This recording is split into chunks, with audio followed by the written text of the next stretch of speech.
Okay.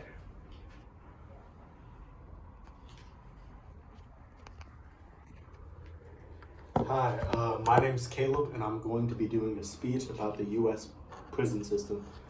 The U.S. prison system, you might have heard the U.S. prison system in the news recently because it's been a hot topic. But I don't think you understand how bad the prison system is in America. Well, if you take into consideration all of the first world countries and all of the modern countries, you start to realize that we have one of the worst modern prison systems in the world. We have the highest recidivism rate, which is the rate in which people are likely to go back to prison at 75%. With, at the current moment, 70 to 100 million people have either a criminal record or have some sort of criminal record in their past. Our prison system is also very well known for being corrupt. We have the tendency to dehumanize, to torture in some places, and to allow crimes to continue happening. I think, and my goal in this presentation is to help reform, or to give you guys the knowledge on why we should reform the prison system. Because within America, we have an ineffective and an expensive prison system that results in the destruction of our society, economically and culturally. We also have one of the most expensive prison systems at $180 billion. So to understand the severity of the prison system or the prison issue, we have to understand the financial impact and how the financial impact of how expensive it is and the expensive and ineffective system. The U.S. criminal system is very expensive, and it's continuing to grow. When you take into consideration the individual and the economic impact itself. Well, I want to go more in depth about the $180 billion it costs. $81 billion is the estimated cost of putting people in prison, of the prison system itself, which is the jail, the probation, the parole, and the prison itself. The $100 billion is the whole court system, because the court system is a very expensive and very slow process. So at the current moment, we're paying $180 billion to put people in jail.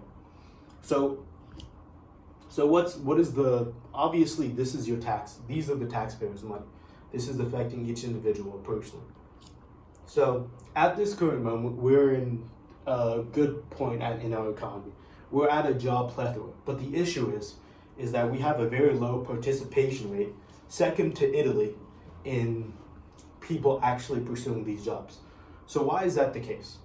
One of the reasons is because a lot of these people are currently in jail or serving time in prison, which is taking a lot of people from the ability to have jobs, which is negatively affecting our economy. In addition to the fact that when you are in prison, you're less likely to be educated and you have no real way of getting work experience. Not only in our society is it very hard to get a job if you have a record, but if you take in consideration the lack of experience you're going to have and the lack of education, it's nearly impossible. Which has the tendency, why I have this, which creates a circle where people are going in and out of prison. And the issue with that is it's costing more and more money. So we tend to think that a high expense correlates with a good quality of prison, a good quality in things. But sadly, in the case of the prison system, it is not the case. When you look at the quality of the for-profit prison system, it's a complete failure, with a failure at the point of rehabilitating people in society.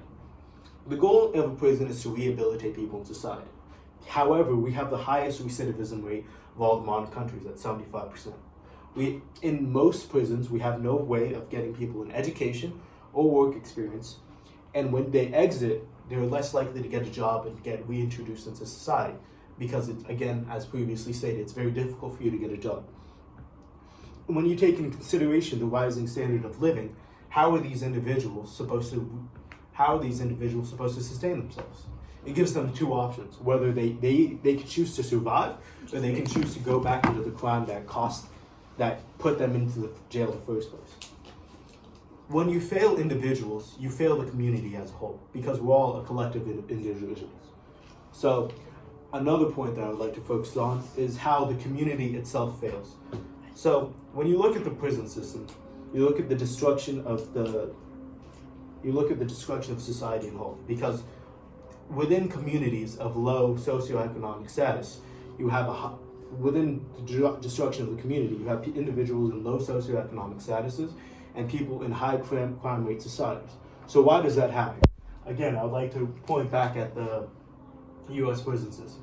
When people live in socioeconomically torn communities and neighborhoods and cities, they're far less likely to have the same opportunities that other people are going to have.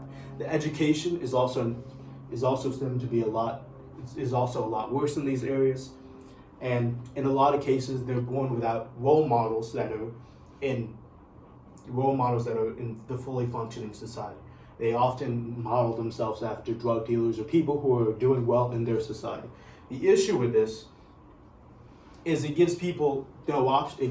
It makes individuals, gives them no option to be successful. So in order for them to succeed in their environment, they have to resort to crime. And when they resort to crime and they build up a criminal record, they reintroduce the crime that they've been exposed to, that they've been raised on, back into the community, which is why a lot of communities are deteriorating slowly over time.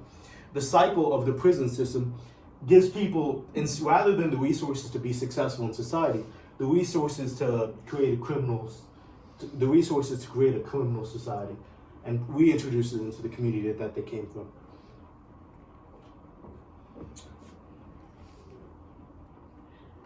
When you look at the prison system itself, and how it's a lot easier to look at the prison system as just a financial and logical failure. But it's more than that, because these people that they're imprisoning are human beings. These individuals are being dehumanized on a daily basis. The prison system and the prison and jail system destroys the mind. And it destroys the mind and destroys the body, because they do not treat these people equally. According to the Equal Justice Initiative, rape, murder, and physical beatings have been on a rise within the prison systems and jail systems.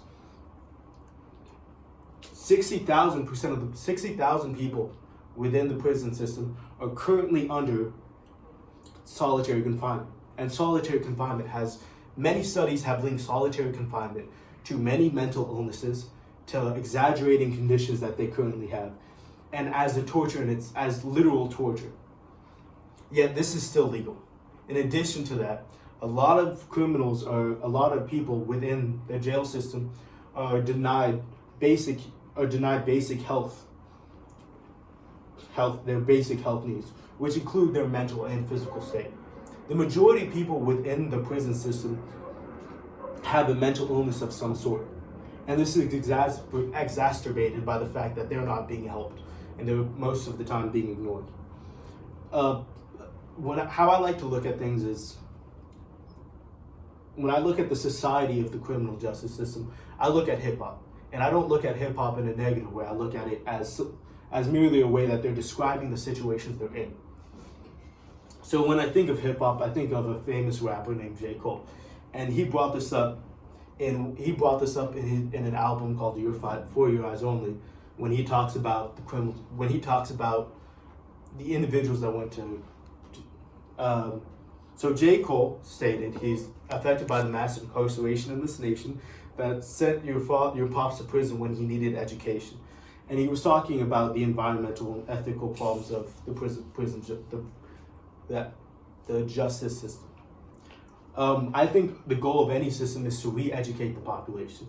We need to conclude, I think it's very important that we focus on revolutionizing the prison system so we can reduce the economic effect of this, and the economic, social, and mental effect of this on the individual. Besides, who wants the idea of any crime leading them to a cycle of hell? And that concludes my